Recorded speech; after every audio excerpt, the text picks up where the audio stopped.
Ok, vamos lá. Boa noite a todos. Meu nome é Teodora Rovaldo Durigan. Eu sou vice-presidente para assuntos internos da IFMSA Brasil Positivo. E chegamos, então, à nossa 7ª aula do curso de antibiótico terapia. O tema de hoje é antibiótico profilaxia cirúrgica e algumas cositas más que vocês vão descobrir aqui.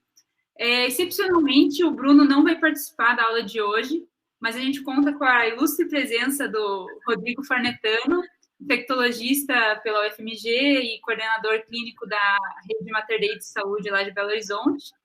E contamos também com a presença do Ilo Baeta Marcelo Júnior, que é farmacêutico bioquímico, mestre em microbiologia pela UFMG, coordenador do setor de microbiologia do Laboratório Lustosa e preceptor de micologia da residência de dermatologia no Hospital Eduardo Menezes. Vocês conhecem todos, então, o mesmo esquema de sempre, tenham uma boa aula. Tenham vontade. Tá ótimo, pessoal. Olá, muito boa noite. Agradecer aí a introdução pela Teodora. Mais uma vez, agradecer a IFMSA Brasil, a Camila e todo mundo que está envolvido nesse projeto com o objetivo da gente agregar a formação do acadêmico com um método de discutirmos o conhecimento que seja mais prático. Ilo, muito obrigado aí, boa noite. Boa noite, Rodrigo. Tamo junto aí, né? Prazer mais uma vez. Então tá, hoje nós vamos falar, a princípio, de 2 assuntos, e se der tempo, nós vamos falar de um assunto que ficou pendente da última aula, que é sobre micro-organismos multiresistentes, né? Tem as famosas bactérias MDR, né, multidroga resistentes, as bactérias XDR, Extensively Drug Resistance, e as PAN-DRs, né, as PDRs, resistentes a tudo. Né, e então vamos ver se a gente consegue no finalzinho falar um pouquinho disso. Então eu vou começar falando aqui, introduzindo o assunto. Nós vamos começar pela antibiótico profilaxia cirúrgica. É um tema muito importante para a grande maioria dos hospitais pelo mundo, públicos e privados, em qualquer localidade. Porque os grandes hospitais de alta complexidade fazem muitos procedimentos cirúrgicos. Hoje, as instituições de grande porte, elas são eminentemente cirúrgicas. É lógico que elas têm seus pacientes, vai internar muito paciente clínico, mas fazem muitos procedimentos cirúrgicos. E dentro do setor privado, no Brasil, o bloco cirúrgico, procedimento operatório, é um importante setor para a sustentabilidade financeira do hospital. Então, muitos hospitais só conseguem sobreviver por causa do bloco cirúrgico, que tende a ser o setor mais rentável. Né? Lógico que toda cirurgia tem que ter indicação correta, tecnicamente correta, mas é um importante setor para a sobrevida dos hospitais no setor privado. Vou dar um exemplo da Rede Mater Dei de Saúde, onde eu trabalho, que antes da pandemia do Covid, são 3 hospitais em Belo Horizonte, tem o 4º hospital sendo construído em Salvador, mas nesses 3 hospitais em Belo Horizonte, antes da pandemia do Covid, chegava-se a fazer 3.000 cirurgias por mês. Né? E isso é muito importante, porque um dos principais indicadores de qualidade assistencial hoje é a infecção de sítio cirúrgico, principalmente de cirurgia limpa. Né? Vocês vão ver que as cirurgias são classificadas em limpas, potencialmente contaminadas e infectadas, e as cirurgias limpas são muito importantes. Mas eu vou colocar uma apresentação aqui, mas eu vou pular antes uma parte da apresentação, pular uma informação que eu vou perguntar para o Ilo, né, porque quando a gente fala de cirurgia infectada, eu não vou falar mais de antibiótico profilaxia cirúrgica, eu vou falar de tratamento. Eu não estou mais fazendo prevenção, estou fazendo tratamento, obviamente. E existe muito uma dúvida dos cirurgiões, às vezes eles não ligam, porque ele vai operar uma artrite séptica, ou ele vai abrir um abdômen, que a suspeita dele é uma perfuração intestinal, uma diverticulite perfurada, uma apendicite complicada, uma policistite complicada, né, nós discutimos aí, o cirurgião vai abrir um sítio cirúrgico infectado.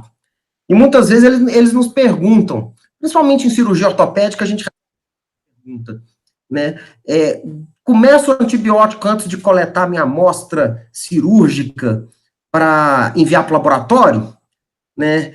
E aí eu pergunto aqui para o Willo, né? Queria que o Willo comentasse se uma dose de antibiótico ali na indução anestésica, ou às vezes esse paciente recebe a dose no pronto-socorro, na unidade de internação, antes de subir para o bloco cirúrgico, antes de ir para o bloco cirúrgico. E aí a primeira pergunta que eu faço para o Willo, essa dose que esse paciente tomar antes da cirurgia, desse tratamento cirúrgico de um sítio infectado, vai interferir na sua cultura? Tem no seu procedimento microbiológico no laboratório, tem alguma coisa que a gente possa fazer para minimizar algum efeito de antibiótico que o paciente possa estar usando? Então vamos lá. Não tem problema essa primeira dose. Não faz sentido também se nenhum isso ter. Um paciente que está em tratamento, ele já está resolutivo, aí sim o antimicrobiano vai ter efeito. Então, nesse caso, não tem problema algum, não não pode fazer porque já tomou antimicrobiano. Não, de maneira nenhuma. E nós temos inibidores de antimicrobiano que nós usamos dentro do laboratório. Então, eles adsorvem os antimicrobianos. Antigamente, a gente ainda... Alguns locais utilizam, por exemplo, carvão ativado em solução, ele adsorve, mas nós temos hoje resinas que adsorvem os antimicrobianos, então retiram, vou chamar entre aspas, retiram o antimicrobiano desse material clínico, favorecendo o crescimento bacteriano. Tá ótimo. E o Willo pontuou uma coisa, né? Não é uma dose que vai interferir. Nós temos que tomar muito cuidado, porque se o nosso paciente está com um quadro infeccioso agudo, que exige um tratamento cirúrgico, pode ser uma artrite séptica numa criança. Normalmente é uma artrite séptica hematogênica, espontânea. A criança vai estar febril, taquicárdica, leucocitose. Né? Nós não podemos atrasar a dose do antibiótico. O paciente pode chegar com um abdômen agudo, infectado e séptico. Não, é um critério básico de tratamento de sepsis não haver atraso da dose do antibiótico, e não vai ser uma dose que vai interferir. Diferentemente de um paciente que está tratando uma osteomielite crônica, está usando antibiótico há semanas, e define-se que o tratamento proposto será mudado, modificado. Vamos trocar a prótese, retirar o implante, fazer uma troca do implante ortopédico com esse paciente, de repente opta-se por zerar o tratamento, começar tudo de novo, porque não está funcionando. Se for um quadro crônico, sem repercussão sistêmica, ou local, repercussão laboratorial, repercussão sistêmica, né, alterações clínicas com repercussão da infecção, ou alterações laboratoriais importantes, se esse paciente não tiver isso, nós podemos interromper o antibiótico, aí o ideal, falando num paciente que está usando antibiótico há muitos dias, especificamente no quadro de infecções osteoarticulares crônicas, o ideal é a gente aguardar pelo menos 2 semanas, essa situação de 1 a 2 semanas sem antibiótico, para o paciente ir para o procedimento operatório e aumentar a chance da gente identificar a cirurgia, o micro-organismo, diante de uma nova intervenção cirúrgica para tratar, aqui no caso, aquela osteomielite crônica associada a implante. Agora eu vou fazer um desbridamento, eu tenho que tentar identificar o micro-organismo, esse paciente meu semanas, eu vou interromper, então, o meu antibiótico, ele está bem, clinicamente, vamos interromper o antibiótico 1 a 2 semanas e proceder ao procedimento operatório, porque nessa situação, o antibiótico já concentrou no intracelular, já impregnou, né, nos tecidos do paciente, e isso pode atrapalhar. Mas a interrupção do antibiótico nesta situação, desde que a condição clínica, local ou laboratorial permita. Aí o paciente com infecção daquele sítio operatório, né, vou dar um exemplo, eu gosto muito de falar das infecções osteoarticulares, porque eu sei que você já recebeu, e microbiologistas já receberam materiais, diria assim, eu poderia dizer assim, inadequados para o processamento da cultura. Por exemplo, o paciente tem uma infecção osteoarticular, associada a uma infecção muscular, uma piomiosite, e aí o cirurgião colhe uma amostra muito grande, literalmente você pode receber um bife, né, lá no seu laboratório. Fala para a gente aqui, a gente já falou muito sobre o acondicionamento das amostras clínicas, sejam secreções ou fragmentos de tecido. Nós já falamos que os tecidos podem ser umedecidos com tioglicolato. Se você quiser falar mais um pouquinho disso, né, Ilo? Secreção eu posso inocular, dependendo do volume, eu preciso ter volume, eu posso inocular no frasco de hemocultura. Nós já falamos se não puder ser encaminhado de imediato para o laboratório de microbiologia, né, refrigerar na temperatura correta. Mas não é só isso, né? O tamanho da amostra. Qual que é o tamanho ideal de uma amostra de fragmento de tecido para cultura microbiológica? E nós, infectologistas, trabalhamos muito número de amostras. Então, quanto maior o número de amostras coletadas daquele sítio infectado, melhor para nós, colocadas em frascos separados. Então, às vezes, eu já vi cirurgião colher 6 amostras e colocar tudo no mesmo frasco. Então, Ilo, fala para a gente aqui, tamanho de amostra, número de amostras, como que elas devem ser acondicionadas, se a gente usa tioglicolato, o que faz diferença para a gente aí? Então, vamos lá. A primeira coisa, né, você falou aí do tioglicolato. O tioglicolato é um meio de cultura líquido e ele permite o crescimento de várias bactérias. Então, a gente fala que é um meio de enriquecimento para favorecer o crescimento bacteriano. Você fala, eu já recebi vários... Ele favorece também fungo e micobactéria? Sim. Agora, a gente tem que lembrar o seguinte, que fungo e micobactéria não gostam muito de crescer com facilidade em meios líquidos. Por isso que o Loewenstein é um meio sólido e o Mycosel e o Saburro também. Mas ele não vai... Por exemplo, as espécies do gênero Cândida vão crescer muito bem. Ele permite o crescimento de micobactéria? Não. Mas a micobactéria, nesse caso, o tioglicolato vai servir de meio de manutenção. Ele não vai deixar a micobactéria morrer. Então, eu posso tirar do tioglicolato e fazer o processamento, se a gente pensar, por exemplo, numa micobactéria, ou numa anocárdia, num actinomiceto. Então, a primeira coisa é isso. Ele vai ter essa função, então, de manter viável e favorecer o crescimento do micro-organismo. E só lembrando aqui para o pessoal, o tioglicolato é um meio líquido, baratinho, né, Ilo? No custo que tal instituição pode ter lá no seu laboratório, no seu centro cirúrgico. É um meio básico, né? E é só chegar no laboratório, vai fazer o procedimento cirúrgico, olha, já me encaminha para mim os frascos com tioglicolato, vem no tubinho de ensaio, sem problema algum. O tamanho, você falou, eu já recebi vários bifes, já recebi material que era quase impossível de trabalhar. Então, o que é importante? Né? Primeiro, a coleta tem que ser feita no local adequado, tem que ter o desbridamento adequado, a lavagem com soro fisiológico adequado. Não adianta pegar aquela parte necrótica lá de cima, que aquilo ali é uma parte que vai ter um tanto de bactéria do lixo, porque está crescendo de tudo. Então, a coleta adequada. E eu gosto muito de usar o padrão, que o material deve ter 1 centímetro cúbico. Esse é o tamanho adequado. Por quê? Porque eu vou conseguir trabalhar com esse material com facilidade. Nós trabalhamos, o Rodrigo falou e muito bem, quanto maior o número de amostras, maior a probabilidade de achar o micro-organismo. É o que a gente chama de sensibilidade. A gente aumenta a sensibilidade do exame quando nós temos mais fragmentos. Pelo menos 6 fragmentos. De 6 a 7 fragmentos é o ideal. Eu gosto muito de trabalhar com 7 fragmentos. É o número ideal. Eu vou colocar todos juntos? Não. É importante eles serem separados. Por quê? Porque senão um fragmento pode... Eu preciso saber, né?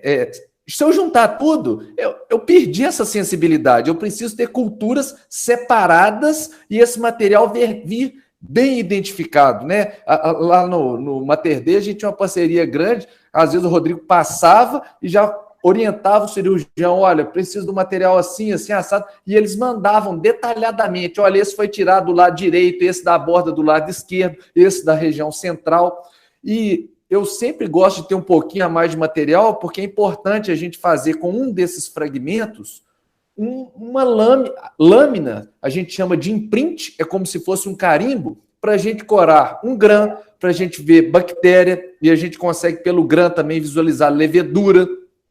Eu gosto de corar um Zil-Nielsen, para a gente conseguir visualizar micobactérias e nocárdia, e nesse caso não seria importante, mas se a gente corar uma lâmina pelo Giemsa, se for uma úlcera, a gente pode fazer pesquisa de leishmania.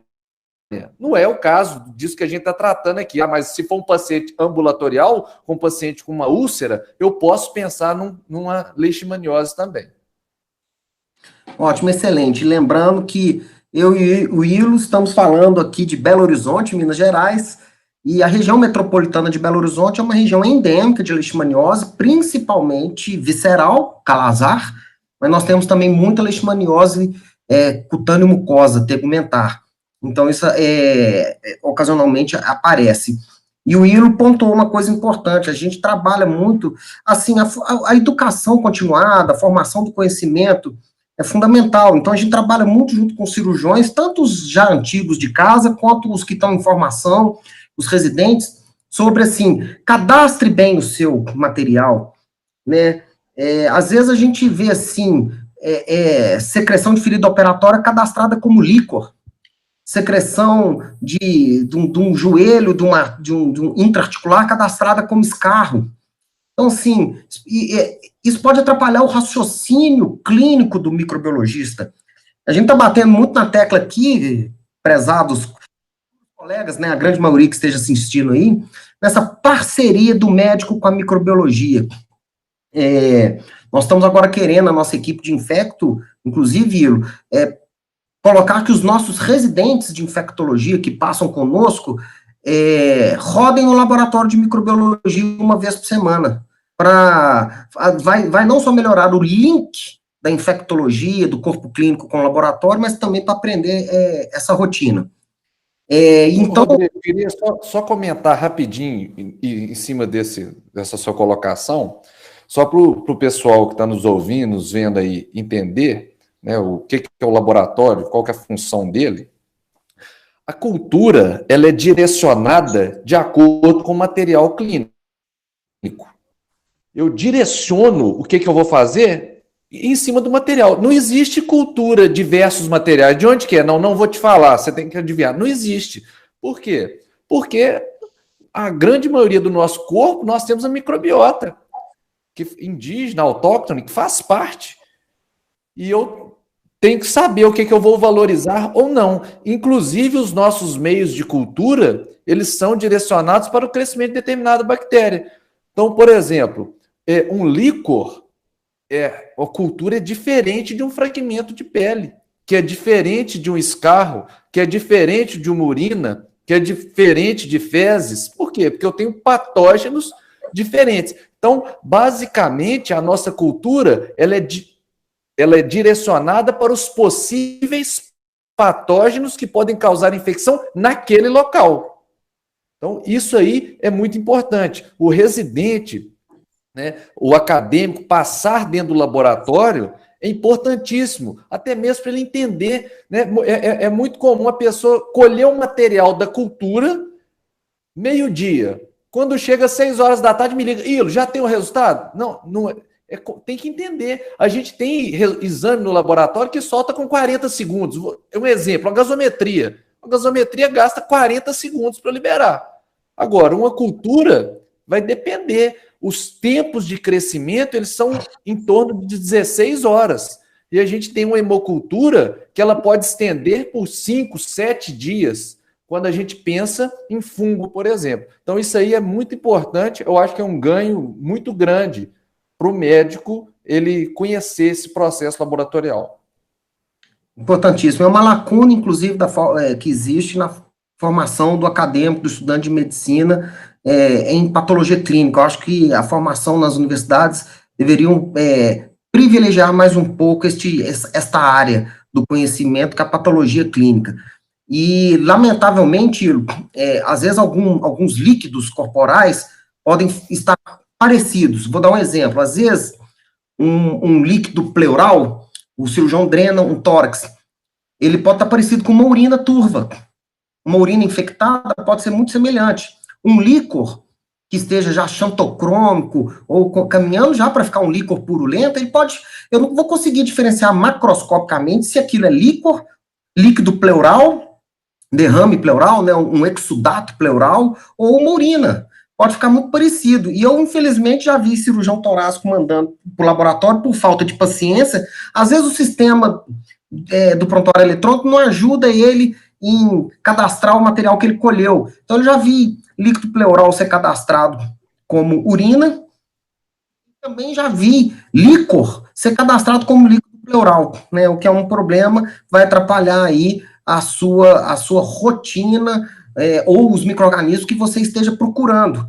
E acaba que é um tiro no pé que o próprio médico se dá, né? Faz o mais difícil e não tem aquela atenção, às vezes, o cuidado do cadastro correto da amostra, do acondicionamento correto, de colocar em frascos separados, quando você colhe várias amostras, em fazer um pedido para cada amostra, pedir para encaminhar rápido para o laboratório. Esse planejamento tem que estar organizado, né? Quem nós estamos tentando beneficiar é o doente, é o paciente, e é um trabalho contínuo e em sequência de todo mundo, do clínico, do cirurgião, do anestesista, né, do microbiologista. Ô, Rodrigo, só em cima disso aí, do mesmo jeito, quando você tem um laboratório ruim, o laboratório fica desacreditado, libera o resultado, o médico fala, não confie nesse resultado. Quando banaliza esse material, às vezes também o laboratório passa a não confiar, não, ele falou que é isso, mas eu não estou acreditando que é isso, não. Só rapidinho, teve um dia que eu cheguei no laboratório, isso aí a gente atendia na época lá no Hospital Risoleta Neves, e tinha um material, a funcionária chegou e falou, olha aí, o médico mandou esse material aqui falando que é líquor, mas para mim isso é escarro. Na hora que eu peguei, e ela estava achando que era escarro mesmo. Era um adolescente com uma meningite por Neisseria meningitidis. A Neisseria é uma bactéria encapsulada, o material estava mucoide. Um muco, parecendo escarro, mas era líquor. Então, você vê como que os materiais podem confundir. Isso aí. E hoje nós vamos falar um pouquinho também, depois de antibiótico profilaxia cirúrgica, eu vou agora abrir uma apresentação aqui, Ilo, se você me permitir, vou tentar ser rapidinho aqui nos slides e vou te chamando aqui para os seus comentários, para os seus preciosos comentários. Depois que a gente terminar antibiótico profilaxia cirúrgica, nós vamos falar de um tema que é gerenciamento de antimicrobianos. Não sei se os estudantes já ouviram, os residentes com certeza já ouviram da palavra stewardship. Essa palavra não tem uma tradução para o português, nós traduzimos de forma comum como gerenciamento ou gestão de antimicrobianos. E aí, eu adiantando uma parte do tema, é que o Willo falou que nós não conseguimos ter um resultado microbiológico rápido, não com as técnicas microbiológicas tradicionais, mas hoje, dentro do programa de gestão de antimicrobianos das instituições, elas podem incorporar tecnologias dentro de protocolos, tem que ter protocolo para usar uma nova, usa da sua cabeça porque você quer. Mas existem novas tecnologias, e eu vou querer que o Willo comente algumas delas, como MALDI-TOF, painéis moleculares, que podem trazer resultados rápidos, às vezes até no mesmo dia para a gente, né? Então, eu vou abrir aqui, pessoal, uma apresentação, vou tentar ser rápido nela, sobre sobre antibiótico profilaxia. Ô, Wilson, a apresentação está na tela aí? Tá. Tá, ótimo, excelente. Então, gente, vamos lá. Infecção de sítios cirúrgicos, a ISC, né, segunda causa de infecção relacionada à assistência, né, hoje no Brasil, nós temos as infecções da corrente sanguínea associada a catéter, infecções, pneumonias associadas à ventilação mecânica, infecções urinárias associadas à sonda. Eu não vou falar que a infecção cirúrgica é a segunda, mas é uma das mais importantes, porque ela está entre as infecções associadas à assistência das mais frequentes e das mais importantes, aumenta a mortalidade, morbidade, custo, tempo de permanência. E, como eu já tinha dito, é um importante indicador de qualidade assistencial.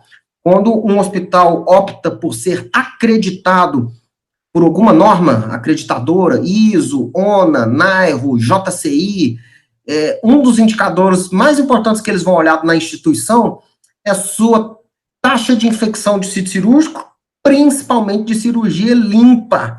Porque a cirurgia potencialmente contaminada é contaminada, o risco de infectar é maior. Então, o que é uma infecção de sítio cirúrgico? Aquela que ocorre até 30 dias após o procedimento, dependendo do procedimento, se existe colocação de dispositivos implantáveis, né? Não vou falar que é só prótese, pode ser placas, parafusos, próteses vasculares, válvulas. Você monitora ela até 90 dias, não é mais um ano, é 90 dias.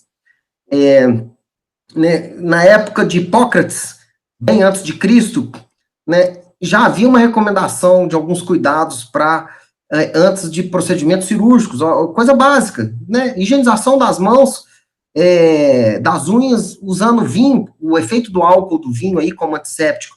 Mas depois da era medieval, da Idade das Trevas, né, a coisa retrocedeu, né, e no século XIX, né, nos anos 1800, os ambientes hospitalares, né, os nosocômios, né, eram os lugares mais sujos, né, possíveis, os doentes compartilhando camas, curativos, não havia nenhuma noção de higiene por parte dos profissionais, e eram verdadeiros abatedouros, né. Quem tinha condição financeira era tratado em casa, né, o médico ia na sua residência, porque quem não tinha ia para os sanatórios, e lá as complicações eram extremamente frequentes, né.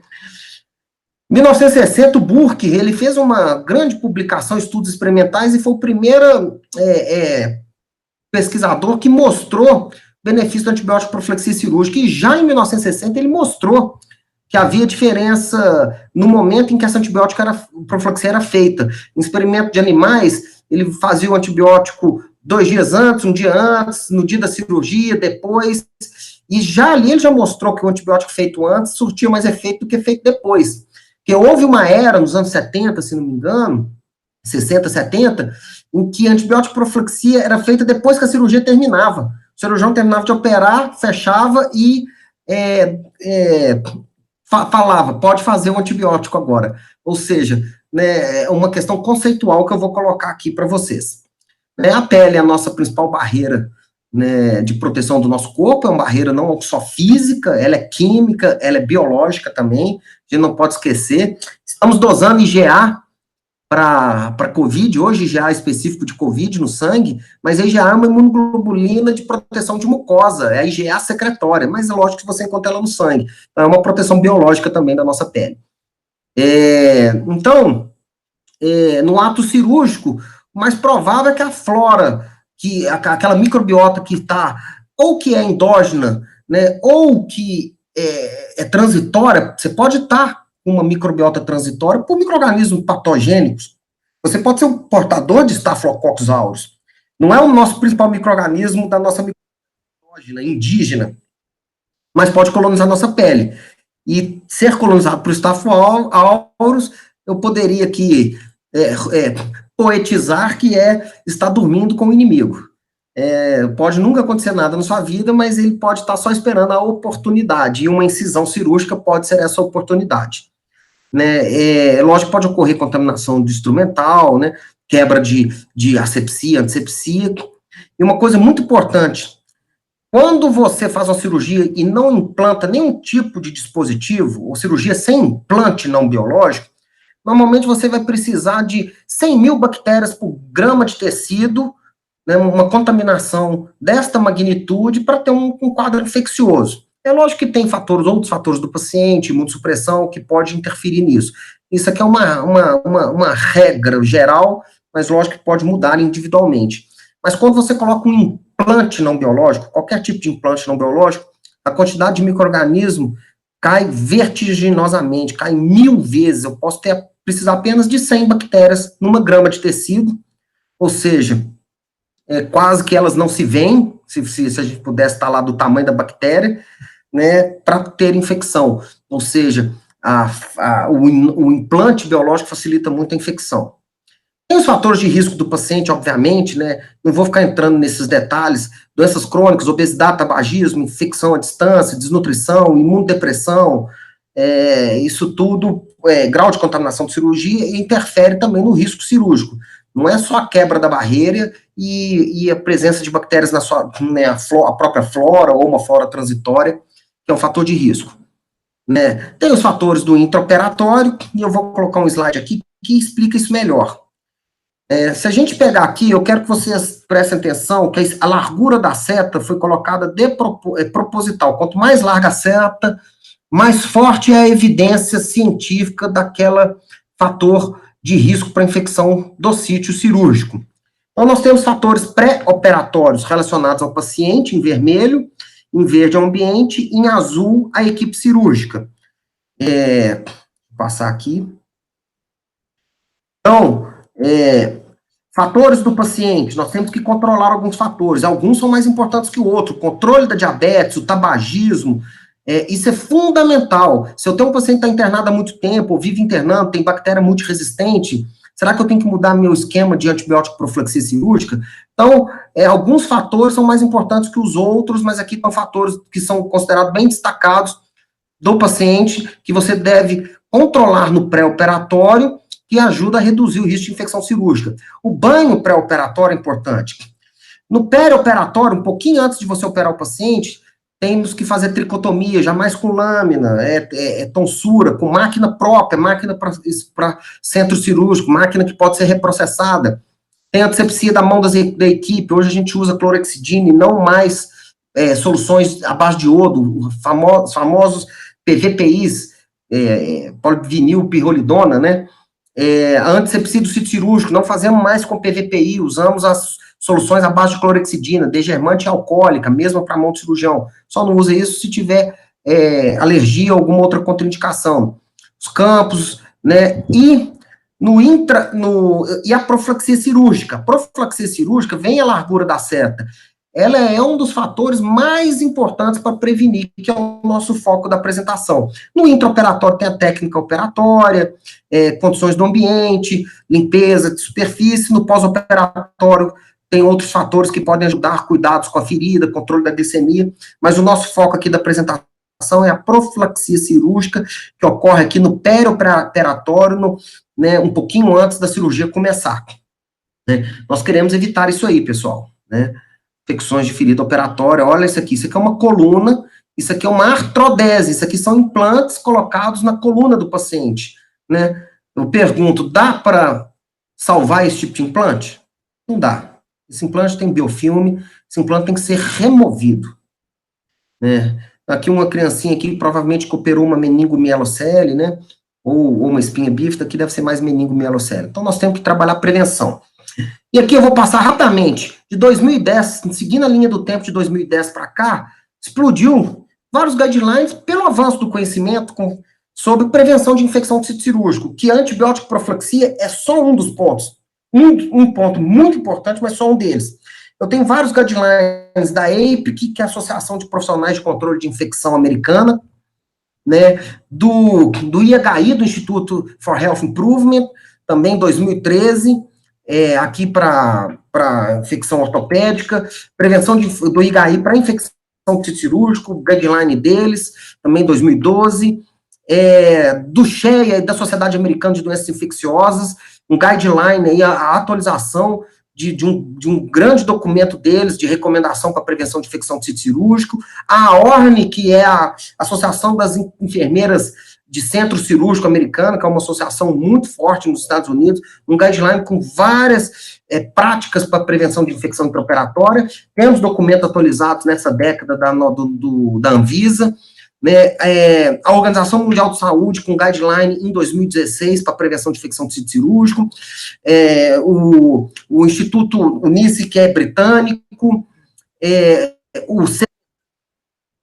publicação no JAMA, atualização do guideline do Centro para Controle de Doenças americano, a publicação no JAMA. Teve esse projeto americano, o Surgical Care Improvement Project,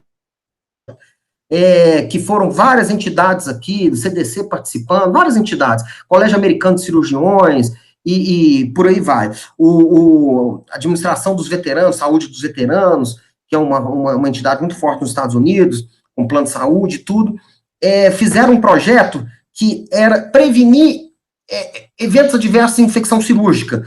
E tinham quatro objetivos dessa prevenção, porque os procedimentos cirúrgicos, o paciente está em risco de tromboembolismo venoso no pós-operatório, complicações cardiovasculares, respiratórias, mas eu vou falar aqui da prevenção de infecção cirúrgica. E qual que era o foco deles? Eles sabiam que de 25% a 50% das cirurgias, isso nos Estados Unidos, o antibiótico profilático, ele tem algum erro ali. Né, e que boa parte das infecções de sítio cirúrgico podem ser preveníveis. Né, e o uso de antibiótico profilático pode ser a ação isolada mais importante na prevenção. Então, eles foram em cima, na prevenção de infecção de sítio cirúrgico, eles foram em cima do antibiótico profilático cirúrgico. Eles traçaram 3 metas. Uma, que o antibiótico seja administrado dentro de 1 hora da incisão cirúrgica. Ou seja, entre a incisão até a incisão cirúrgica, no máximo 1 hora antes, esse paciente tem que tomar o antibiótico. Que o antibiótico seja um antibiótico certo. E que ele seja descontinuado no período, no momento correto. Não estender o antibiótico. O antibiótico que você prolonga sem recomendação, prestem atenção, levem isso para o resto da vida de vocês. Aumenta o risco de infecção de sítio cirúrgico. Fora outras complicações. Enfim, eles começaram com, aqui são as 3 linhas, né? Escolha adequada, administração 30 a 60 minutos antes da incisão, em vermelho, e em verde a duração adequada. Startaram aqui no início de 2006, e no final de 2008, depois de todas as medidas implementadas, que esse projeto tinha uma série de recomendações, né, você atingia aí mais de 90% de adequação desses 3 parâmetros. Né? E não bastasse isso, a taxa de infecção de sítio cirúrgico caiu. Ou seja, antibiótico adequado reduz a taxa de infecção cirúrgica. E são 3 parâmetros. Escolher o antibiótico certo, administrar ele no momento correto, na dose correta, eu vou ainda acrescentar isso, e suspender na hora certa. Aí tem um guideline, tem vários guidelines para antibiótico profilaxia cirúrgica, eu citei esse muito aqui de 2013, da CHIP, né, um guideline feito por vários membros, né, tem até Sociedade de Cirurgião, SHE, Americana de Doenças Infecciosas, e o guideline dele, o resumo desse guideline é o mesmo de todos os outros documentos confiáveis em relação a antibiótico profilaxia cirúrgica. Temos que dar um antibiótico bactericida com nível sérico máximo no momento da incisão cirúrgica. Né? A via oral é exclusiva para alguns procedimentos, especificamente biópsia de próstata guiada por ultrassom transretal. A gente faz a administração intravenosa. Ou pode ser feita oral, ciprofloxacino 2 horas antes do procedimento cirúrgico. E tópica, a gente usa colírios em cirurgias oftalmológicas, né? Mas a maioria da administração será intravenosa, com droga bactericida em dose alta. Tem que ser um antibiótico ativo contra os micro-organismos prováveis que podem causar aquela infecção, ou seja, os micro-organismos daquela flora, cirurgia ortopédica, eu tenho que dar antibiótico que cubra estafilococcus e streptococcus, micro-organismos classicamente de pele que causam infecções de pele e partes moles. Eu vou operar o cólon, vou tirar um pedaço do intestino grosso, vou fazer uma colectomia, eu tenho que cobrir anaeróbio que tem no cólon, eu tenho que cobrir gram-negativo que tem no cólon. E vou também cobrir germe de pele, porque para eu chegar lá no intestino, eu tenho que abrir a pele. Né? Tem que ser um antibiótico menos tóxico, barato, eficiente. Hospitais de grande porte, um importante fator de manutenção desses hospitais no setor privado é o bloco cirúrgico. E costuma-se ser a maior fonte de consumo de antibiótico do hospital. Não é o CTI, não é paciente internado. O Mater Dei, principal gasto com antibiótico é no bloco cirúrgico, porque é um hospital que faz muita cirurgia. Precisamos de um antibiótico eficiente e de custo efetivo. Né? E evitar antibiótico que eu uso em infecção grave. Eu não vou dar meropenem, a não ser em casos particularmente discutidos, ou seja, um carbapenêmico, uma droga de amplo espectro, que cobre gram-negativos multiresistentes, eu não vou dar carbapenêmico para tratar isso. Lembrar de 2 pontos importantes. O repique da dose, a redosagem, né, que depende da meia-vida do antibiótico. Cefazolina, o principal antibiótico é uma cefalosporina de primeira geração, é um antibiótico mais utilizado em centro cirúrgico para profilaxia, quando indicada a profilaxia. E tem uma meia-vida de 4 horas. Se for a cefalotina, é 3 horas. Eu tenho que fazer um repique a cada 2, 3 horas, cefazolina a cada 3, 4 horas. A cefalotina é de primeira geração também. Se tiver muito sangramento, eu tenho que repicar. Agora, se eu usar uma ceftrexona na minha cirurgia, um aminoglicosídeo, eu não preciso repicar, porque a minha vida deles é muito longa, a não ser que a cirurgia sangre muito ou dure mais do que 10, 11 horas. Então, de acordo com o procedimento, não recomendado. De rotina, cefalosporina de terceira a gente deve evitar por emergente resistência, mas a ceftriaxona está em várias recomendações como opção, principalmente para cirurgia de intestino. Alergia à penicilina, a gente evita. Aí aqui no guideline tem os antibióticos com as doses, e aí o que eu quero falar de antibiótico e dose? Conceitual, o que eu quero na antibiótico profilaxia cirúrgica? Na hora que eu fizer a incisão da pele do meu paciente, eu já quero ter nível tecidual alto do antibiótico. Por isso que o certo é fazer o antibiótico 30, 60 minutos antes da incisão, ou seja, naquele processo de indução anestésica, é o momento do anestesista fazer, na dose máxima para o quilo de peso. Para que na hora que eu faça a incisão, eu tenha concentração tecidual máxima. Esse é o conceito de antibiótico profilaxia, porque eu quero impedir que bactérias que vão cair ali se proliferem. Porque a cirurgia, ela é com técnica asséptica. O material está estéril, a técnica é asséptica. Você fez a asepsia da sua mão, do cirurgião. Você fez a asepsia da pele do paciente. Mas a cirurgia não é estéril. O sítio cirúrgico não está totalmente estéril. A asepsia não esteriliza a pele. O instrumental cirúrgico está estéril, mas a pele do paciente, o sítio cirúrgico, se você for abrir o intestino, não é estéril. Cairão micro-organismos durante o seu ato cirúrgico na ferida operatória. Por isso que na hora que eu faço a minha incisão e durante o meu ato operatório, eu preciso ter concentrações altas de antibiótico durante o ato cirúrgico. Fazer o antibiótico na hora certa, não esquecer dos repiques. De acordo com o antibiótico, né? E quem que eu indico? Terminando aqui praticamente a apresentação, eu vou indicar antibiótico para cirurgias potencialmente contaminadas e contaminadas, vou falar quem são elas, cirurgias com enxertos e prótese, cirurgias vasculares e ortopédicas, principalmente ortopédica com implante. Então vamos lá, eu vou colocar aqui que aí eu explico uma coisa aqui. O que é cirurgia limpa? Cirurgia que não penetra em trato respiratório, nem digestivo, nem gênito urinário e não há inflamação. Essa é a taxa de infecção dela. Na verdade, hoje ela é bem menor que 1%. A gente consegue taxas menores do que 0,5% para cirurgias limpas. É lógico que também tem que estratificar o risco do paciente. Eu posso ter um paciente com risco cirúrgico mais alto, que vai submeter a uma cirurgia limpa, ele pode ter um risco maior. Mas, de uma forma geral, consegue resultados menores que 1% facilmente em instituições de excelência. Potencialmente contaminada é aquela cirurgia que eu vou ter que abrir o trato respiratório, digestivo ou gênito urinário. Ou se houver falha na técnica operatória, por algum motivo, alguma contaminação, ela deixa de ser limpa e vira contaminada. Você está operando lá e uma mosquinha resolve pousar no sítio cirúrgico seu lá, ela vai virar talvez uma cirurgia contaminada, potencialmente contaminada. Contaminada é feridas traumáticas recentes, né, falha de técnica asséptica ou contaminação grosseira. Você pode estar operando uma hérnia do paciente e inadvertidamente perfurar o intestino. Isso não é uma cirurgia infectada. Vai cair conteúdo intestinal na cavidade abdominal, no sítio cirúrgico? Vai. Mas o cirurgião imediatamente vai vacilar. Então não é uma cirurgia infectada, ela foi contaminada.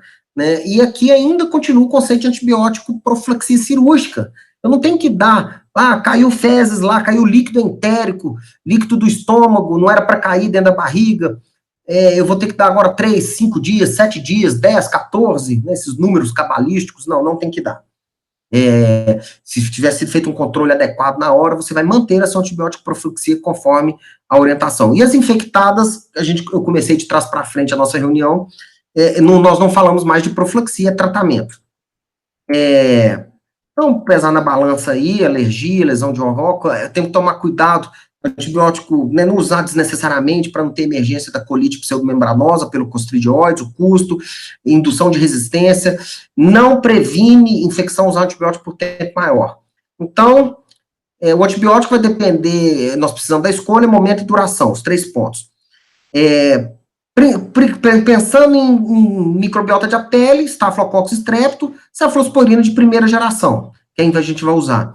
Não posso usar cefalosporina de primeira geração por alergia, por alguma outra contraindicação, clinda ou vancomicina. E sempre dose alta. Adultos com mais de 50 quilos, a gente usa cefazolina 2 gramas. A dose habitual terapêutica dela é 1 grama, para a maioria das situações. Nós falamos em infecção de pele e partes moles da dose alta sempre.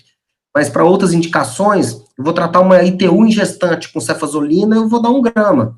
Mas para profilaxia cirúrgica, eu dou 2 gramas para um adulto com mais de 50 quilos. E acima de 120, 3 gramas. Doses altas. Por quê?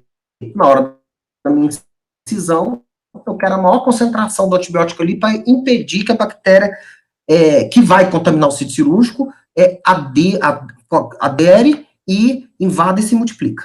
O antibiótico vai impedir isso. Se for cirurgia de tratos contaminados, trato gastrointestinal, geniturinário, eu vou ter que cobrir gram-negativo e, às vezes, anaeróbio. Para gram-negativo, muito aminoglicosídeo. Eu posso usar cefazolina, queria até que depois o Willo comentasse, né? O quanto dos nossas enterobactérias de intestino a gente ainda pode confiar numa cefazolina, elas ainda são sensíveis à cefazolina, que é uma cefalosporina de primeira geração, que a princípio teria uma ação mais para gram positivo do que para gram negativo, ao contrário de uma ceftriaxona, que é de terceira geração, que aumenta o espectro para gram negativo. Então, eu usaria aminoglicosídeo, uma cefalosporina de primeira ou de terceira. Quinolona, hoje em dia, está fora de quase todos os guidelines. Nós já discutimos muito quinolona sobre resistência aqui no curso, e sobre hoje também a toxicidade neurológica, e também articular e ligamentar. E se tiver que associar um anaerobicida, nós vamos associar metronidazol ou clindamicina. O momento, 30 a 60 minutos. Vancomicina, temos um problema, que a vancomicina, a infusão tem que ser lenta. Se eu tiver um paciente alérgico à cefazolina, eu vou dar vancomicina para ele. Eu vou talvez ter que começar essa infusão bem antes da incisão cirúrgica, porque eu não posso infundir vancomicina muito rápido, pelo risco de reação de hipersensibilidade, síndrome do homem vermelho. Né? Os repiques aqui embaixo, cefazolina cada 3, 4 horas, clinda cada 6 horas, vancomicina tem uma meia-vida muito longa. A duração, gente, a grande maioria das cirurgias é dose única. Eventualmente, nós vamos fazer 24 horas de antibiótico. Aí vamos para o conceito. Depois que eu fechei a minha cirurgia, se a minha cirurgia foi com a técnica cirúrgica correta, não teve nenhuma quebra de barreira, nenhuma intercorrência, eu fiz o antibiótico na dose certa, na hora certa, fiz o repique, eu mantive concentração ali. Na hora que eu fechar a minha pele, eu ainda tenho antibiótico agindo lá. Acabou, eu selei. Com poucas horas vai se formar uma camada de fibrina, evitando a comunicação com o meio externo. E mesmo que eu ponha um dreno, nem dreno não indica prolongamento, está no guideline, nos guidelines todos de antibiótico profilaxia cirúrgica. Dreno não indica extensão da antibiótico profilaxia cirúrgica. Então, fechei minha pele, eu não preciso dar mais antibiótico. É ilusão. Não há recomendação nos guidelines, as revisões foram extensas da literatura para estender antibiótico por mais do que o pré-operatório. A maioria das cirurgias, antibiótico é pré-operatório. E os 3 momentos de ouro, escolher a droga certa, dar no momento certo e suspender na hora certa. Isso é o mais importante. Manter antibiótico por mais tempo vai te agregar muito pouco prevenção. Exceto cirurgias com próteses, com implantes, cirurgias cardíacas abertas, né, com esternotomia, cirurgias coloretais. Cirurgia plástica, cirurgia limpa, sem implante, uma artroscopia do joelho sem uma reconstrução de ligamento, eu não precisaria. Mas dificilmente algum ortopedista no mundo não vai dar. Mas, a princípio, o guideline não coloca isso. Guideline. Cirurgia plástica, em teoria, pasmem, não há indicação de antibiótico profilaxia em cirurgia plástica. Não há cirurgião plástico no mundo que não vai dar antibiótico profilático. Então, lá no Mater Dei, por uma questão até que uma complicação de uma cirurgia plástica pode ser drástica, repercussões jurídicas, deformidades, infecções necrotizantes de pele, a gente autoriza o uso de antibiótico profilático em cirurgia plástica lá no Mater Dei por até 24 horas. mas é muito comum os cirurgiões plásticos mandarem o paciente para casa com antibiótico oral mais alguns dias. Em teoria, não existe evidência de benefício para isso. Tá? Os riscos, então, de profilaxia em excesso, emergência de resistência, né, reações alérgicas, distúrbio, interação de drogas, custo. Essa aqui é uma tabela nossa, lógico, não tem jeito de ler. Aqui estão um primeiro quadro aqui com os nossos antibióticos padronizados na rede Mater Dei.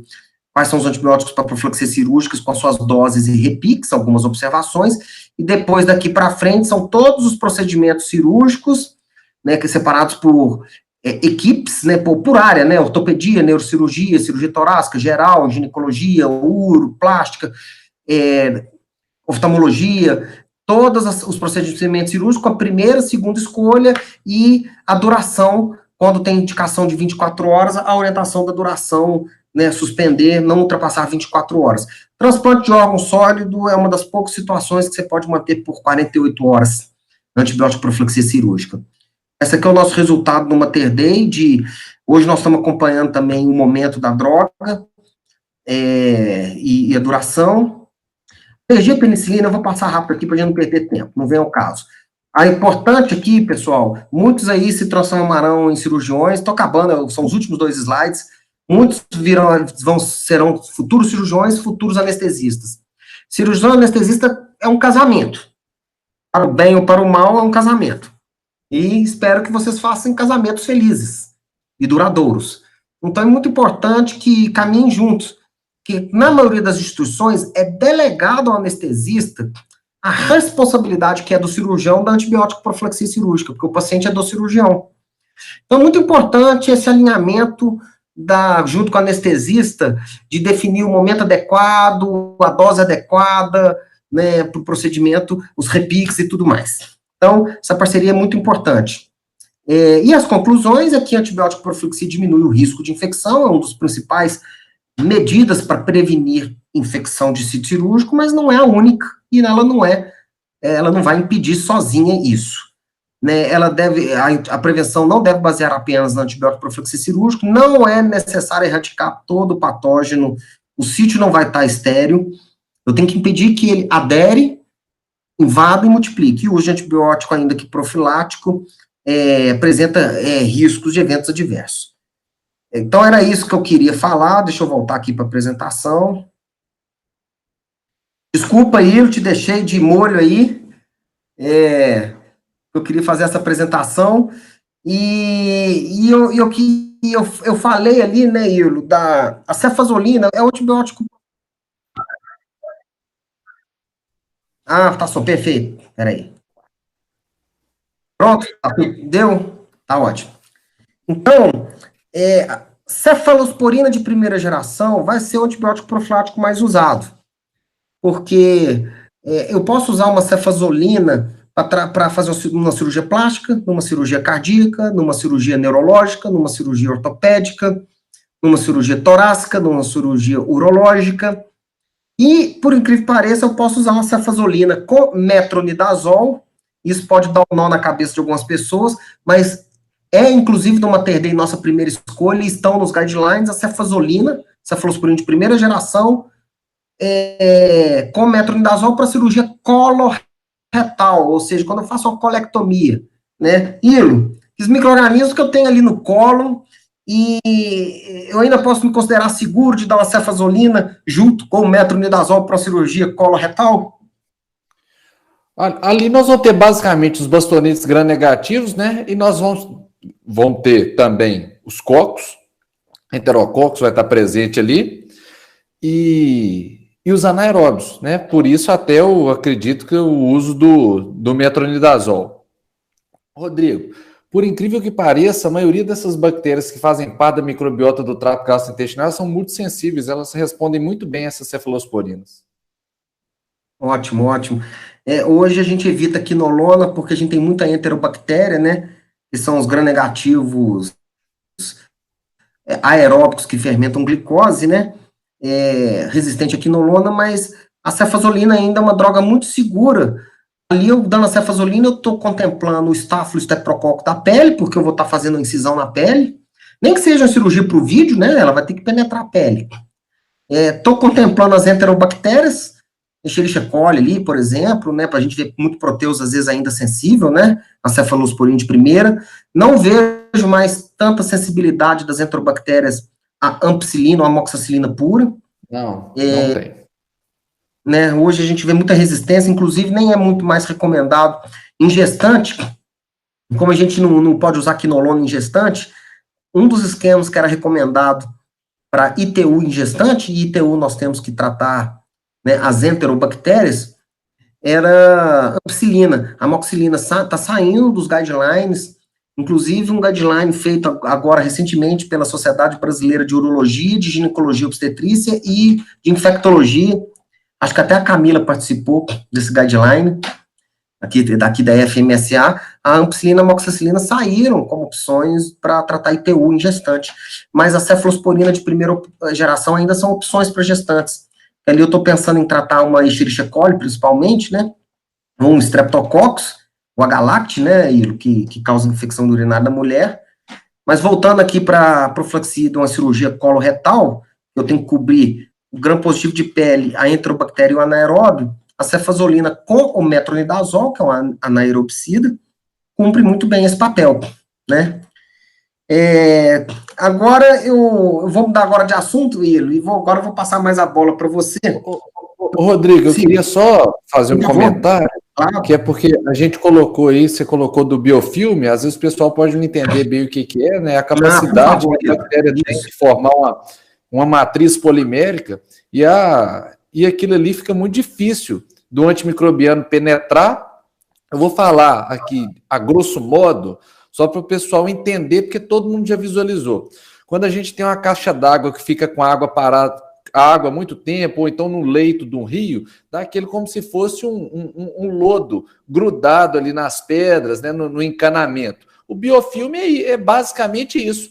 Então é uma matriz polimérica que essas bactérias formam e elas grudam, né, nesses implantes. Por isso que a gente viu aí o Rodrigo falando, uma pequena quantidade de bactéria, ela é suficiente para causar uma infecção de sítio cirúrgico quando vai utilizar uma prótese, né, ou colocar um implante, né, e formam biofilmes. Então, e esse biofilme, como que a gente faz isso no laboratório para a gente tentar remover? A gente tem uma técnica que chama sonicação.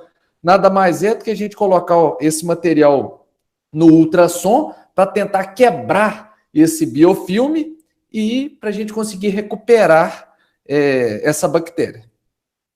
Isso foi muito, muito bem colocado, viu, William? Então, aí, pessoal, no manejo de uma infecção de sítio cirúrgico associada a implante, se essa infecção for crônica, ela já tiver mais de 3 semanas de evolução, o biofilme não só já se formou, como ele amadureceu. Então, o biofilme, se você colocar na microscopia eletrônica, você vai ver uma matriz ali, um polissacarídeo ali, como se fosse um coral. Você não vai ver isso a olho nu, nem em microscópio óptico comum, microscopia eletrônica.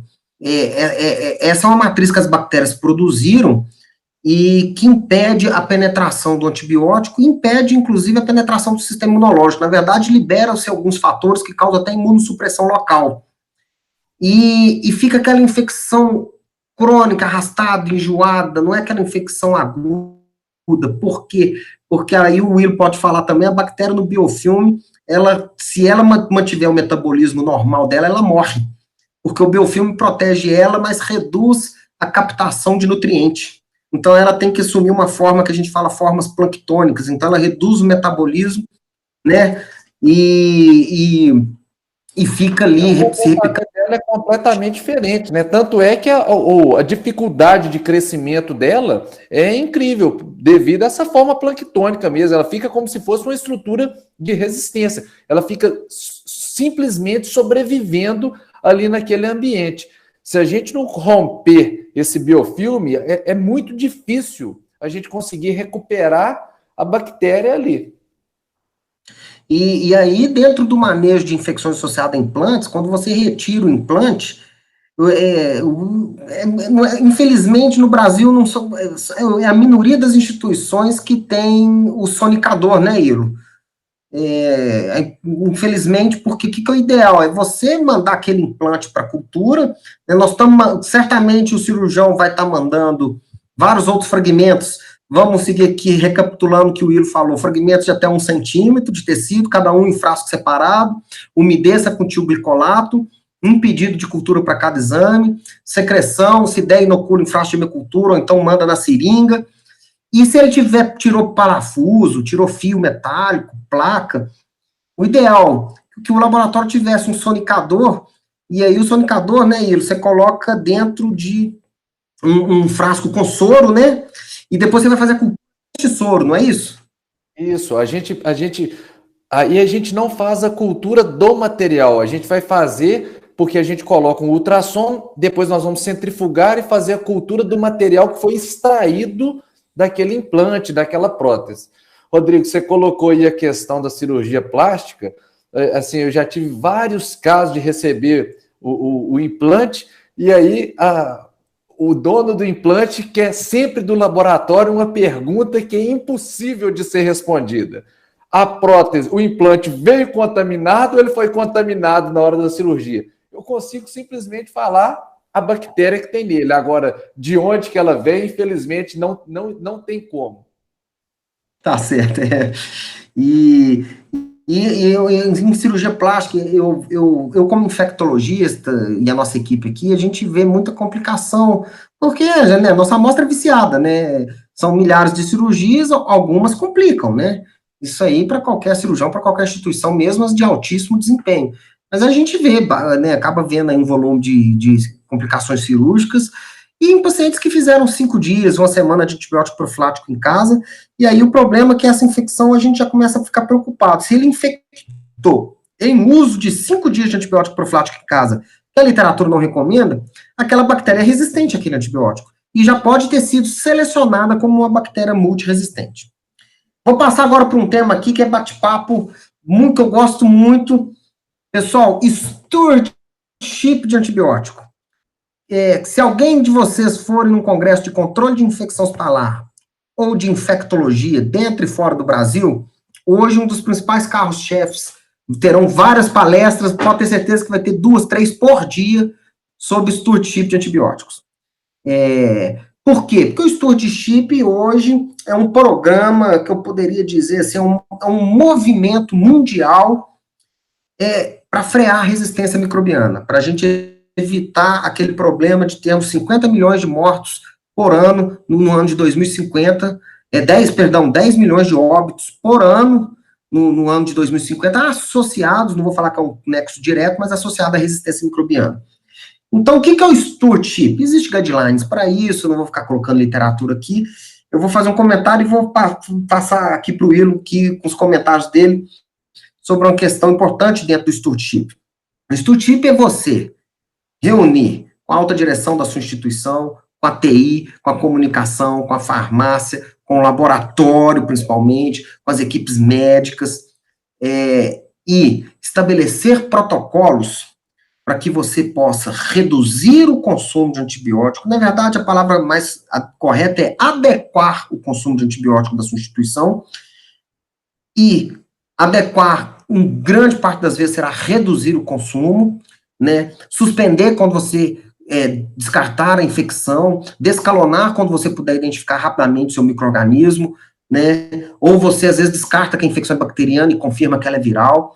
Então, é você ter protocolos e uma força de trabalho multidisciplinar. Normalmente tem um líder desses programas, que ou vai ser o farmacêutico ou vai ser o infectologista, e é uma força-tarefa da instituição toda com esse objetivo.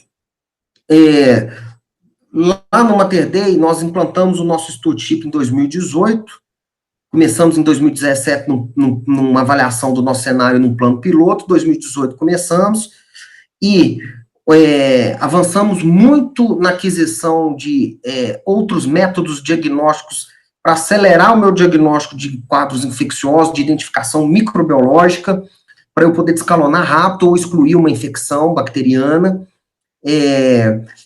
e reduzimos o consumo de antibiótico para síndromes infecciosas, que o corpo clínico consumia muito antibiótico por tempo prolongado,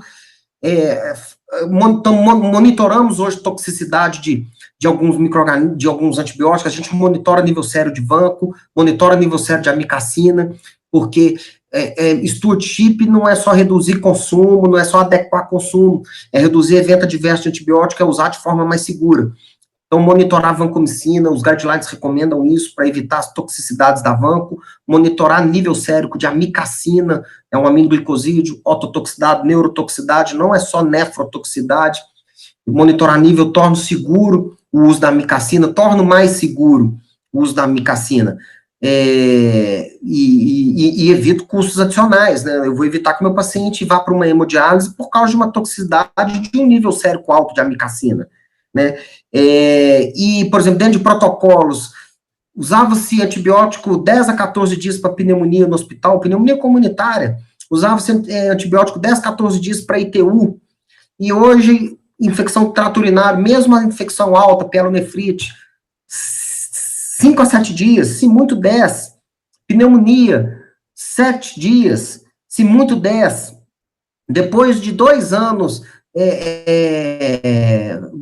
do nosso protocolo, nós vamos inclusive publicar isso, nós reduzimos drasticamente o consumo de antibiótico, também entramos com a participação muito importante da farmácia no favorecimento da terapia sequencial oral, então nós reduzimos o tempo de uso de antibiótico, fizemos transição oral com muito mais frequência, a gente monitora esses resultados, e mais importante, sem reduzir mortalidade, a letalidade, por pneumonia, por infecção do trato urinário, por exemplo, e sem aumentar a reinternação em até 30 dias. Porque não adianta eu reduzir o consumo e meu paciente morrer mais ou reinternar mais. Então, eu reduzi o consumo de antibiótico, eu reduzi a pressão seletiva de antibiótico dentro do hospital, sem ter impacto negativo para a assistência, pelo contrário, positivo. Esperamos que, posteriormente, ainda é cedo para falar, a nossa flora melhore. E aí eu vou para a parte laboratorial, né? Começamos a fazer exames que nós nunca fizemos até 2017. Mal de TOF, quero que o Will explique o que é o mal de TOF, como ele pode ajudar, se o mal de TOF realmente pode me dar um resultado de uma identificação da bactéria em um dia, às vezes no mesmo dia que aquela hemocultura é coletada, se ela positivar rápido, né, no automatizado.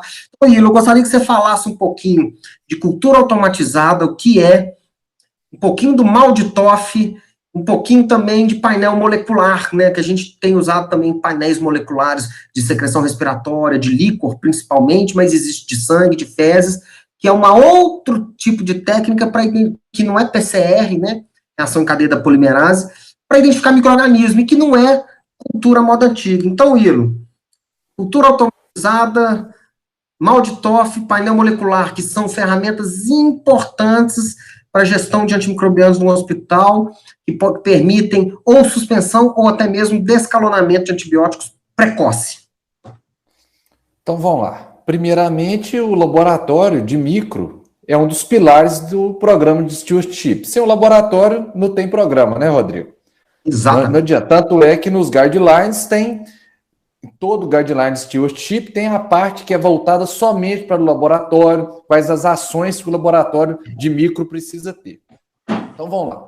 Quando a gente chama de cultura automatizada, é um termo que nós utilizamos basicamente para a identificação automatizada do patógeno, né, da bactéria, e o seu antibiograma. O antibiograma realizado através do que a gente chama de MIC, que é a concentração inibitória mínima. Por que eu estou explicando isso? Nós temos jeito de fazer a cultura em si automatizada? Temos. Uma hemocultura, ela é automatizada. Eu posso colocá-la eu coloco no equipamento e esse equipamento vai fazer a detecção do crescimento. Mas eu só consigo fazer cultura automatizada de líquidos corporais estéreis. Ponto. Aí existe possibilidade de eu fazer uma cultura automatizada de um fragmento de tecido? Não. De uma ponta de catéter? Não. Eu consigo fazer a cultura tradicional e fazer a identificação automatizada e o antibiograma automatizado. Mas isso tudo é chamado hoje de cultura automatizada. Então, o que é a automação na microbiologia? É basicamente a identificação e o antibiograma. Então, vou dar um exemplo de um equipamento automatizado que nós temos hoje para identificação e realização do antibiograma. Vitek da bioMérieux. E a BD é uma outra grande empresa? Tem um equipamento que chama Fênix, que faz a mesma coisa, a identificação e o teste de sensibilidade aos antimicrobianos. Essa identificação, esses equipamentos trabalham com cartões, e para a gente fazer a identificação, a gente tem que ter a cultura pura. Então, eu tenho que ter a bactéria isolada e ela vai entrar pura nesse equipamento. É um cartão que tem várias provas bioquímicas. E ele vai fazendo a leitura de provas bioquímicas, cria o que a gente chama de bionumber, né, um número biológico, e através de algoritmos, o equipamento, né, num programa, num software, ele faz a identificação. Aquela sequência numérica é equivalente a tal bactéria. Isso dispensa um bom profissional na micro? Não. Porque quando eu tenho muito zero no meu número biológico, eu tenho um resultado falho. Por quê? Porque ele vai somar aqui, ele vai achar uma bactéria. Mas só que quando eu tenho muito zero, significa o seguinte, que a maioria das provas bioquímicas deram negativas. E eu preciso de um profissional de micro experiente para ele interpretar esse número biológico. Ele precisa saber que esse número biológico é o da Escherichia coli? Não, mas ele precisa saber o seguinte, olha, esse número biológico, ele tem um erro. Oi, Rodrigo. Então, deixa eu te falar um caso que aconteceu esta semana lá no Mater Dei. Uma paciente que nós estamos acompanhando de pé diabético que fez uma amputação do menor no pé dela, na cultura, ou seja, começou a crescer fragmento de tecido, começou a crescer um micro-organismo, e aí você pega aquela cultura e coloca para fazer a identificação automatizada, certo? O que identifica? Nunca ouvi falar Rautela ornitomycolix, um nome muito maluco. Ninguém da nossa equipe ouviu falar. Mandou pro mal de... parecia ornitorrinco. Rautela alguma coisa assim. Mandamos para o mal de Toff, que você vai falar aí. O que identificou no mal de Toff? Enterobacter. Precisava mandar para o mal de Toff? Não, era só ter olhado o número biológico dela. Então, do mesmo jeito que faz a identificação, ele faz o antibiograma.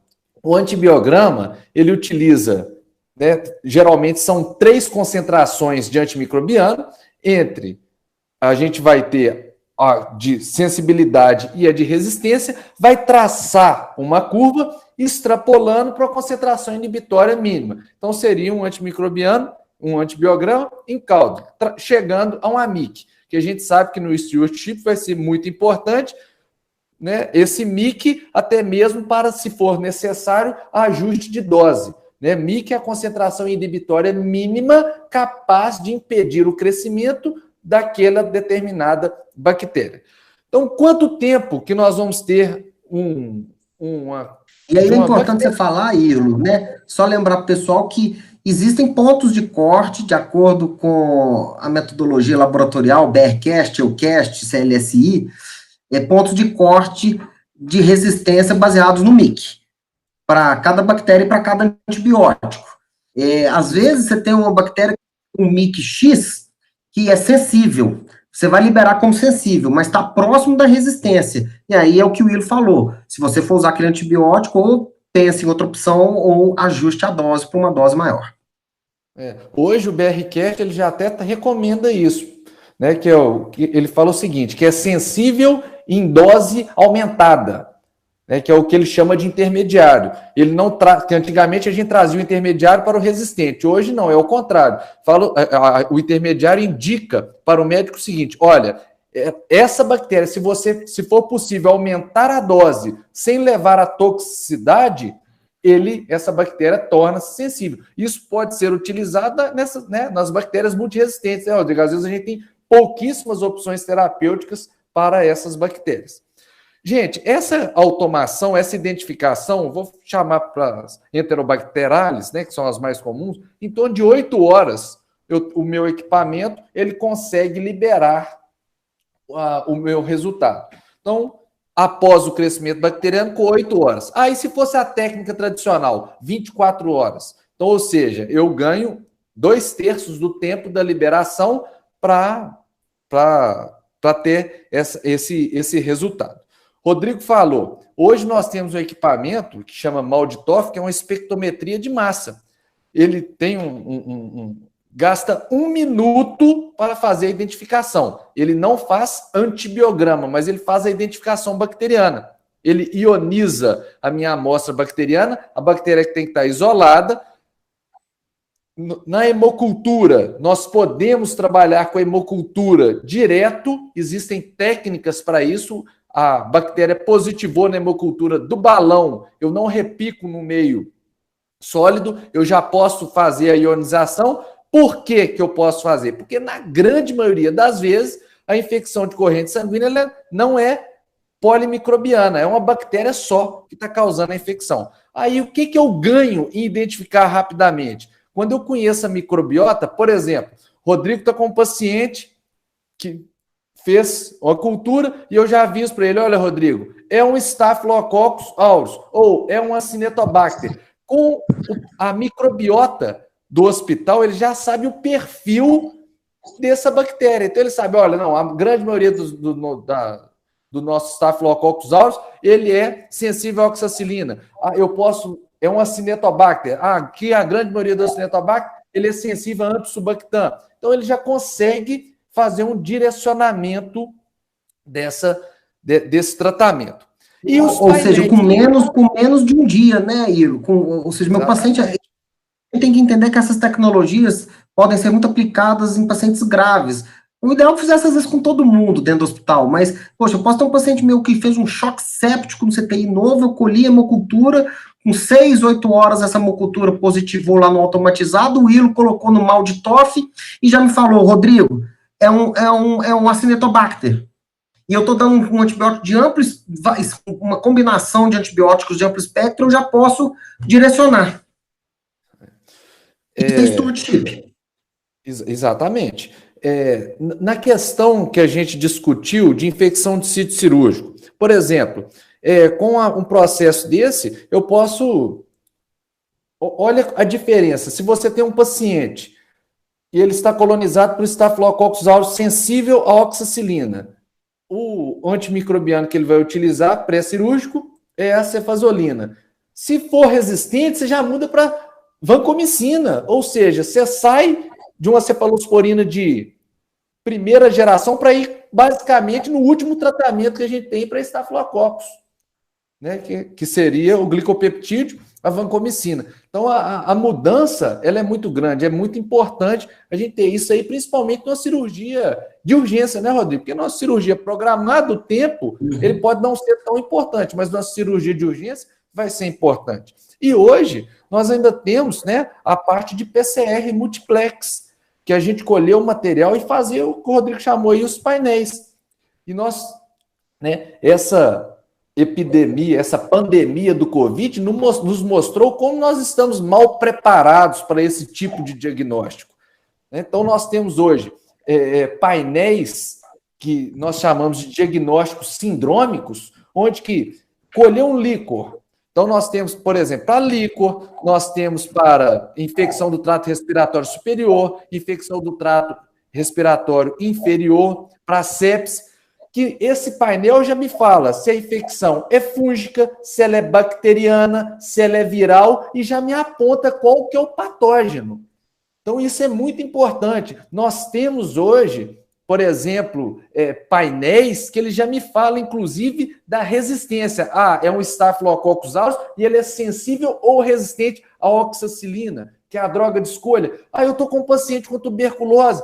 Eu tenho um teste molecular que ele já me fala, olha, é sensível ou resistente à rifampicina, que é a droga de escolha, né, a droga padrão do tratamento da tuberculose. Então, são evoluções que nós precisamos, que o stewardship, ele traz isso. Eu vejo o stewardship com muitos bons olhos para a melhoria do diagnóstico para o paciente.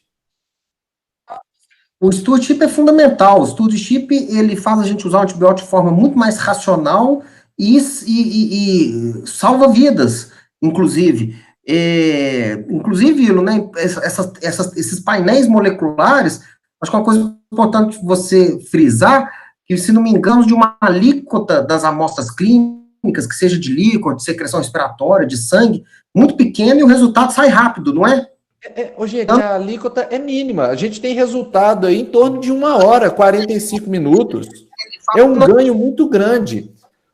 Qual que é a grande dificuldade hoje que a gente tem? De fazer esse balanço entre o custo-benefício. Isso ainda é muito difícil. Quando a gente tem um laboratório que ele faz parte da instituição, é muito mais fácil você... Assim, é muito mais fácil, mas vou falar que é menos difícil. Não é que é muito mais fácil, porque se você ficar calculando só o custo laboratorial, só para ter ideia, um painel desse, que a gente vai pesquisar em torno de 26 patógenos, eu não estou falando 26 bactérias, não. Estou falando em nível de decisão de falar o seguinte: olha, essa infecção ela é causada pelo vírus X, ou pela bactéria Y, ou pelo fungo, ou por um protozoário. É em torno de R$ 1.500. Ah, é muito caro, mas você já pensou você tirar antimicrobiano 10 dias, fazer o diagnóstico correto, né, Rodrigo? Isso aí é muito importante. Na pediatria, terminando aqui, porque já está na hora, só lá na pediatria, no Mater Dei, a gente está fazendo protocolos, porque também não é para usar isso de forma não racional, né? Então, eu tenho que saber, assim, é um exame caro, eu tenho que mostrar para a operadora de saúde, aí eu estou falando dentro do setor privado, mas isso se aplicaria no público também. Aonde que eu vou trazer benefício para o paciente e economizar dinheiro. Por exemplo, lá na pediatria, a gente faz, com certa frequência, gostaríamos de fazer mais, painel molecular de líquor de criança, porque a gente tem muita meningite em criança por enterovírus. Sim. E a gente já pegou vários casos de enterovírus, já pegamos caso de meningite, que é raro, por varicela zoster, vírus da catapora, em crianças que estavam tomando esquemas amplos de antibiótico, e no segundo dia a gente já suspendeu, porque esse exame não só precisa de uma alíquota muito pequena da amostra clínica, como o resultado sai em minutos, né? Meia hora, 1 hora. Então, às vezes 1 hora a gente já tem um mesmo dia. Então, nós já tivemos várias crianças que estavam lá tomando esquemas pesados de antibiótico, com quadro de meningite grave, meningoencefalites graves, diagnosticamos, é viral. Já estava suspeitando, o padrão do líquor não era muito bacteriano, tinha alguma história clínica que sugeria para o quadro viral, e isso nos confirmou, nos tornou seguro, suspendemos o antibiótico e deu certo. Então, pessoal, laboratório de microbiologia não é só cultura moda antiga, é muito além disso. Um bom microbiologista é um profissional fundamental na assistência do paciente, e laboratório de microbiologia não é cultura automatizada, é biologia molecular, é PCRs, é MALDI-TOF. E muitas outras coisas também que estão por vir, que conseguimos identificar micro-organismos precocemente, bactérias, e às vezes o seu gene de resistência, às vezes o painel molecular te fala, tem uma Klebsiella e ela é KPC. E você está dando, às vezes, um meropenem que não vai funcionar, aquele paciente seu está séptico, o painel molecular vai te falar no mesmo dia, é uma KPC no sangue do seu paciente. Então, você vai pegar aquele meropenem e trocar por uma outra droga, vai aumentar a chance de salvar o seu paciente. Então, o stewardship, o laboratório, as novas tecnologias inseridos dentro de um programa de stewardship com protocolos, com uma força-tarefa multidisciplinar, é fundamental para que a gente use antibiótico de forma racional. Ilo, você quer comentar mais alguma coisa? Não, é só chamar a atenção. O tempo estourou? Mas é a dosagem dos antimicrobianos, Rodrigo. O que adianta o laboratório fazer, mas entregar com 8 dias depois? Já não faz sentido nenhum. Você tem que... eu estou dosando vancomicina, amicacina, o resultado é com 1 hora, com 2 horas. É para tomada de decisão. O resultado para daí 1 semana não serve para nada. Então, a terceirização também completa, tem que ver, né, o impacto que ela tem. Algumas culturas microbianas, elas demoram, né? Por exemplo, cultura de fragmento ósseo, pode demorar dias para crescer, mas vai me ajudar porque o meu tratamento vai ser prolongado. Agora, para uma sepse, uma cultura chegar no 4º dia, depois de eu ter iniciado o meu esquema de antimicrobiano de amplo espectro, vai interferir muito pouco no meu uso de antibiótico, né, dentro da instituição ou para aquele paciente. É isso aí, gente. Vou passar a palavra para a Teodora. Espero que o dia tenha sido proveitoso. Podiam ter ficado falando aqui até às 10, infelizmente, é o tempo que nos corta. Não tem jeito. Eu senti muita falta do Bruno, eu tive que assumir a posição dele de moderador, não tem o brilhantismo do Bruno para moderar. O Bruno não só tem um conhecimento científico gigantesco, como é um médico que tem experiência à beira do leito e tem também essa facilidade para passar o conhecimento nata dele. Uma pena ele não estar aqui, mas na próxima ele estará. Eu queria mais uma vez agradecer o Willo. Desculpe eu ter falado muito aqui na parte de antibiótico profilaxia cirúrgica, mas a sua participação aqui, ela é fundamental. Eu queria agradecer também. Não falou muito, não, foi muito bom. Escrevi um tanto de coisa aqui para eu aprender, viu, Rodrigo? Então, eu queria agradecer a vocês pelo tempo que se dedicaram aqui, foi brilhante, apesar do Bruno não estar, foi muito bom. E eu convido a todos que estão ainda presentes para assistir a nossa aula da semana que vem, vai ser sobre medicina baseada em evidências e o uso racional de antibióticos, com o Dr. José Neto participando junto. E só avisos paroquiais sobre a questão de certificado, ele vai ser emitido com base no pós-questionário que a gente vai fazer depois do último dia de curso, e vai ficar disponível pelos 3 dias seguintes.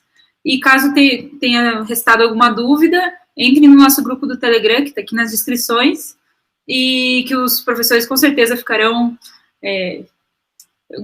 responderão suas perguntas, com o maior prazer. Muito obrigada a todos. Aí.